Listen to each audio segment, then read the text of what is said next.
আজকে আমরা যে মিস্ট্রিটা নিয়ে কথা বলবো এটা হচ্ছে ইন্ডিয়ার গুজরাতের, যেখানে বাস করতে একটা ফ্যামিলি, আর ফ্যামিলিটায় ছিল 4 জন মেম্বার: হিমু, হানসা আর তাদের 2 জন ছেলে। হিমুর মা বাবাও থাকতো তাদের সাথে, বাট মেনলি আর কি তারা 4 জন থাকতো, কারণ তাদের বাসার এক সাইডে আলাদা একটা বাসা ছিল যেখানে হচ্ছে হিমুর বাবা মা থাকতো।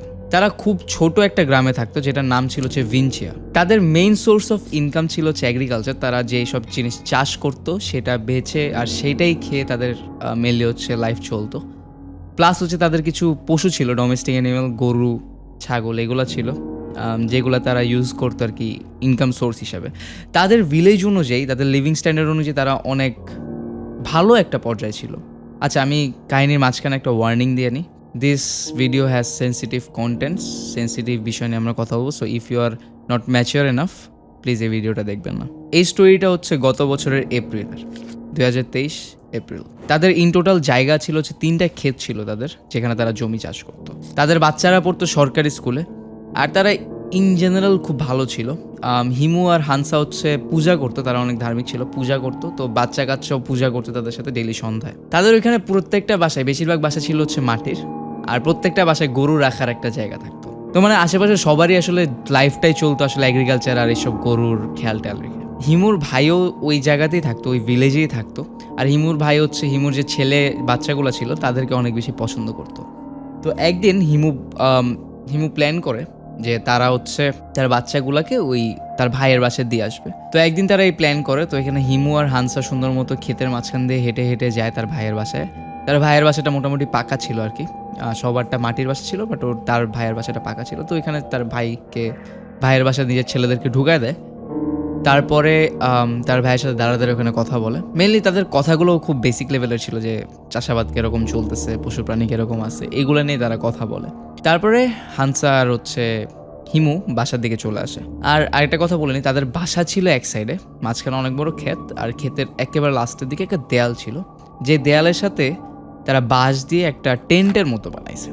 মেনলি সেই টেন্টটা তারা হচ্ছে বস্তা দিয়ে আর কি একটা ঘরের মতো বানাইছে, যেখানে হচ্ছে তারা একটা মন্দির বানাচ্ছিল বেসিক্যালি। পরের দিন যখন বাচ্চারা ফেরত এসে প্রথমে তারা আসে ঠিক সন্ধ্যার দিকে। তো এসে দেখে প্রথমে বাসায় খুঁজে দেখে যে তার মা বাবা নাই। তারপর তারা ভাবে যে খেতে কাজ করতেছে, হয়তো তারা খেতে যায়। খেতে আশেপাশে খুঁজে দেখে নাই। তারপর তাদের মাথায় আসে যেরকম বাবা মা হচ্ছে মন্দিরটা বানাচ্ছিল, তারা হয়তো ওইখানেই আছে। তারা ফার্স্টে যে দেখতে পারে মন্দিরে যে মূর্তিটা থাকে, মূর্তিটার সামনে মাঝখানে হচ্ছে একটা আগুন জ্বালানো জায়গা, যেটা বেসিক্যালি আসলে কোনো দরকার ছিল না ওই জায়গায়, কারণ ওইখানে যদি আগুন জ্বালানো হইতো তাহলে পুরো টেন্টে আগুন ধরে যাওয়ার কথা, কারণ বেশি উঁচু ছিল না, আর পুরাটুকু হচ্ছে প্লাস্টিক বেশি ইউজ করা হয়েছে। তারা ওইখানে যে প্রথমে বুঝতে পারে না সিচুয়েশনটা। তারা সামনে একটা জিনিস দেখতে পারে, একটা মেশিনের মতো, একটা কাঠের, যেটাকে বলে গুলেটেন। অনেকে হয়তো গুলেটেন জিনিসটা চিনেন না। সেটা হচ্ছে পুরান আমলে চোর বা যারা উল্টাপাল্টা কাজ করতো তাদেরকে গলা কেটে দেওয়ার জন্য একটা মেশিন ইউজ করা হতো। দড়ি দিয়ে ব্লেডটা উপরে টানতো, মাথা নিচে রেখে ব্লেডটা ছেড়ে দিত, এরকম একটা মেশিন। তারা ওই মেশিনটা দেখে, আসলে তারা তখনও বুঝে নেয় আসলে এটা কি। And after that they saw that দুই সাইডে, মানে এক সাইডে হচ্ছে 2টা বডি পড়ে আছে, আর তারা দেখেই বুঝতে পারে যে এটা হচ্ছে একটা তার মায়ের আর একটা হচ্ছে তার বাবার। বাচ্চারা ওখান থেকে পালা যায়, কারণ তারা দেখতে পারে যে ওইখানে যে বডি 2টা পড়েছিল সেখানে বডির সাথে কোনো মাথা ছিল না। তো বেসিক্যালি আপনারা বুঝতে পারতেছেন বাচ্চাগুলোর উপর দিয়ে কী গেছে। তো মানে দে আর ট্রমাটাইজড ফর লাইফ, এখান থেকে কোনো ওয়ে নেই বের হওয়ার। দেন পুলিশ ডাকা হয়। পুলিশ এসে যখন দেখে যে হ্যাঁ তাদের মাথাটা, তারা এমনভাবে গিলোটিনটা প্লেস করেছে তাদের মাথাটা কাটলে ডিরেক্টলি আগুনের উপরে যায় পড়বে। দেন পুলিশ ওখানে একটা লেটার পায়, যে লেটারে লেখা ছিল, আমরা নিজেদের জন্য নিজেকে স্যাক্রিফাইস করছি, এই স্যাক্রিফাইসের পিছনে কোনো কারো দোষ নেই। তো বেসিক্যালি তারা হচ্ছে কোনো একটা ব্ল্যাক ম্যাজিক বা কোনো একটা কাল্টে বিশ্বাস করতো, যেখানে তারা মনে করছে যে তারা যদি এই কাজটা করে নিজেদের স্যাক্রিফাইস করতেছে গডের জন্য, এরকম একটা বিলিফ তারা নিয়ে এই কাজটা করে।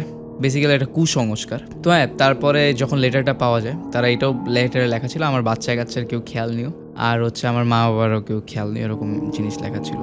This is a traumatising story. আর এই স্টোরির অনেক ইমেজ আছে, আমি পুরোপুরি আমি জানি না আমি কতটুকু দেখাইতে পারবো।